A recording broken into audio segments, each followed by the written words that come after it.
Yeah, and I think it because it's built on blockchain technology. One, like you said, you can audit it and you can track all the transactions. And the other thing that's pretty interesting about it is that you can anybody that buys some of this crypto equity, the company can automatically be paying out like dividends. Yeah, which is a pretty cool use. Exactly. There was a quick story. There was a company called Satoshi Dice, 2011 to 2012. It was a gambling site online where people would go on, use Bitcoin to gamble.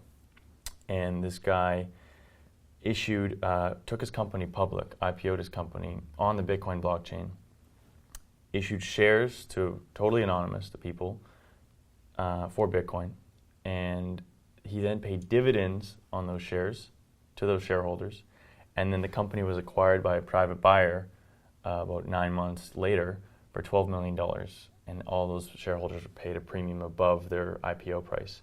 So all that was done on blockchain without the oversight of the SEC, without any banks involved, without any middlemen involved, and entirely anonymous. So that was early in Bitcoin, and that has already happened. So that's the level of disruption that's taking place. Right, and that's awesome because the people that invested and helped build up Satoshi Dice got more of a reward or a bigger piece of the acquisition than they would if they were using middlemen. Yeah, and he also, if you're running a gambling site, how can you IPO your company to people you don't know? Well, Bitcoin allows you to do that securely so that you can't defraud people, essentially. Right, and I guess, so something like Kickstarter, which is like, I'm going to do this project, I need to raise this amount of money, and then I'm going to go do it. Maybe you'll get a t-shirt out of it. This is more, you actually kind of own this thing that's alive. And you could even, can you sell that? Could you trade that? So those are being built as well eventually. Stock markets for shares of those type of companies. That's the next level. So all that is in the pipeline of development. And that's what gets me so excited is you're talking about reinventing entire industries, moving existing industries onto blockchain, using blockchain technology. So stock markets on the blockchain, Kickstarter, as we just talked about, on the blockchain, assets on the blockchain.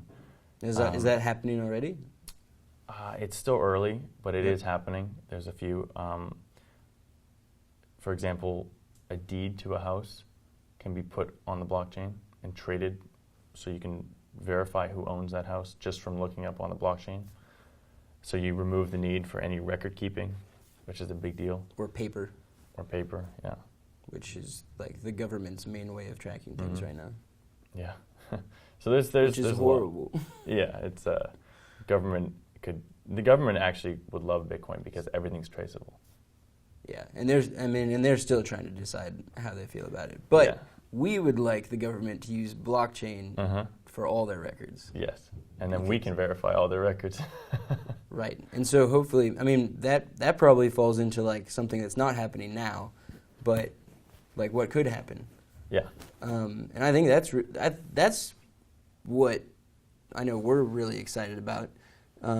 Even less of like what's happening now, and more excited about like what could happen. What is blockchain going to do to the world in a year, in 5 years, in 10 years, in 50 years? Right. Maybe the U.S. government is totally using blockchain technology in some amount of time.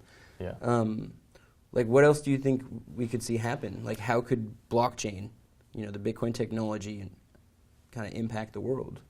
Yeah, that's a great question. So the reason why I'm so excited about Bitcoin and why it keeps me up at night and I think about it all the time is because there's not just one place of disruption for Bitcoin.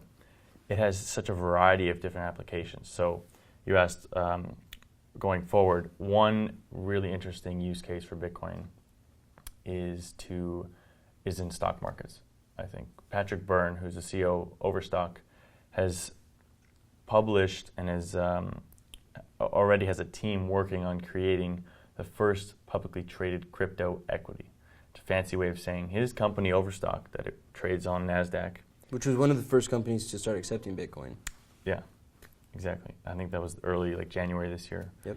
And he wants to issue a share of overstock using the blockchain. And so if that happens, you could see entire stock markets moving over onto a blockchain infrastructure so that all trades are done, they're already done electronically, but verifiable, right? Audit trails, everything. You can't naked short sell, which is a big problem that Patrick has talked about a lot. And so that's what, plus you remove a lot of the middlemen involved. For example, in the stock market today, somebody owns the asset. Say I buy a stock. I own the stock, but somebody else is doing the exchange. Somebody else is taking it from someone else and selling it to me. Somebody else is actually holding the asset. Like Scott Trade, yeah, for example. There's even more parties involved. There's a custodian. Yep. So I own it, but somebody else is holding it, and then another party is exchanging it. And then the banks are involved. It's just there's so many middlemen involved. Which, when you compare that to Bitcoin, that sounds way more complicated. Yeah, that's the thing. Nobody understands the banking system, nor the stock market system. Yeah. So to say we don't understand Bitcoin, therefore it's not good, is also, I think, a fallacy. Yeah, I mean, and this is what we were talking about before. It's like most people will probably never fully understand how Bitcoin technology works, but most people also don't understand how they have electricity in their house, and they use that all the time. Yeah. I mean, yeah, exactly. There's so many things people don't understand. People don't understand email, but we don't need to understand email. It just works. Right. So actually my opinion of Bitcoin going forward is that it does become a invisible technology where you're using it. You can say I use Bitcoin, but you don't need to know how it works. It just does what you want it to do. Right. Like, I don't know what programming languages Facebook's built on top of. Yeah, exactly. You know? Yeah.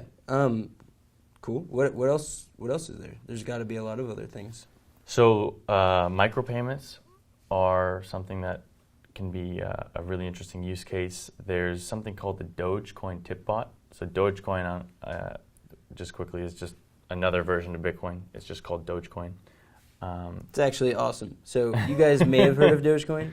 Dogecoin is like Bitcoin, but instead of a bee, it's a face of a Shiba Inu, which is like a really cute puppy. Yeah. So Dogecoin is awesome. I mean, there's way more Dogecoin that will ever be created. So people are owning 10,000 Dogecoin at a time. And what's interesting is this has caused a lot of people to give them away and spend them actually almost more than Bitcoin. Well, and that sounds like a lot too. Like 10,000 Dogecoin, yeah. Like, you got 10,000 of anything. Like, you're right, exactly. Instead of having 0.001 Bitcoin or 0.01 Bitcoin. Right, which just makes me feel bad. Right, yeah.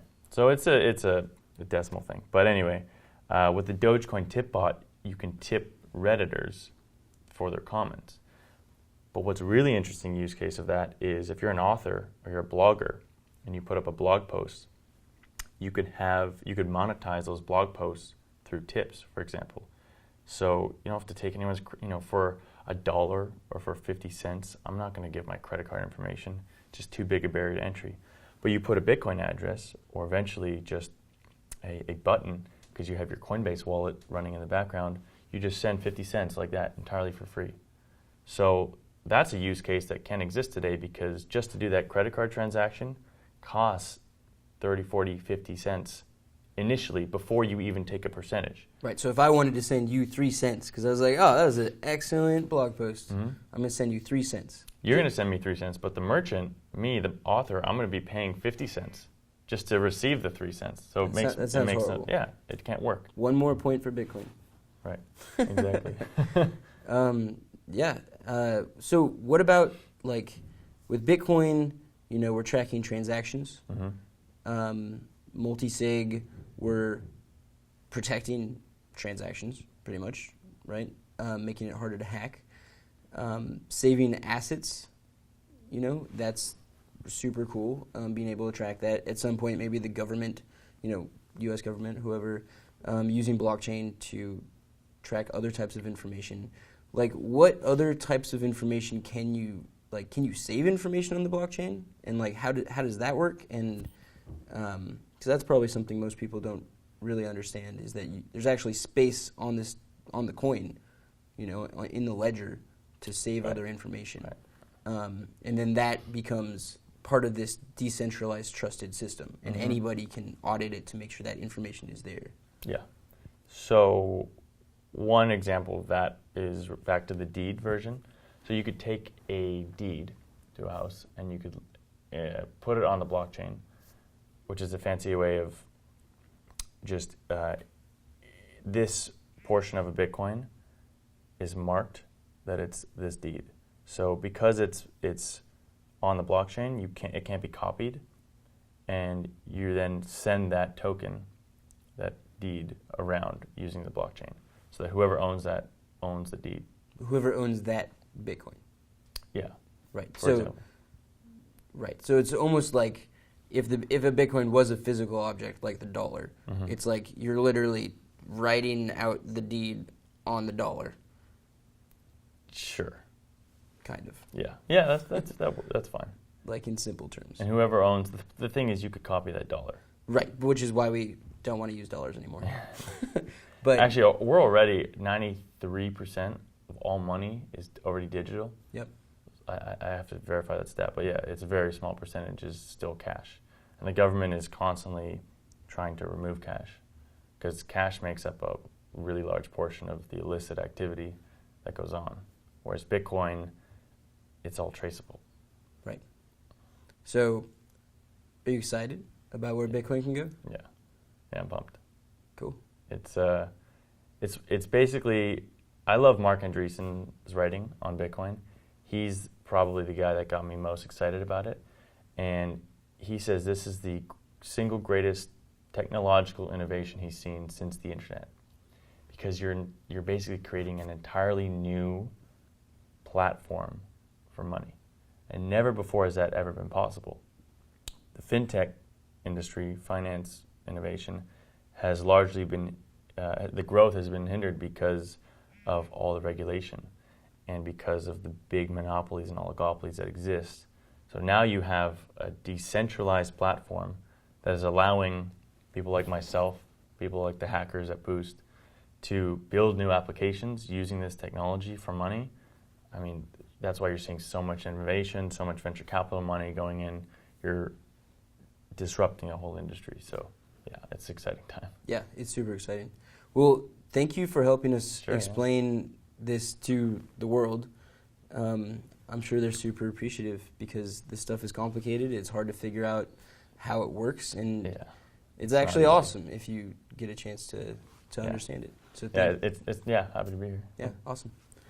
All right, bye guys.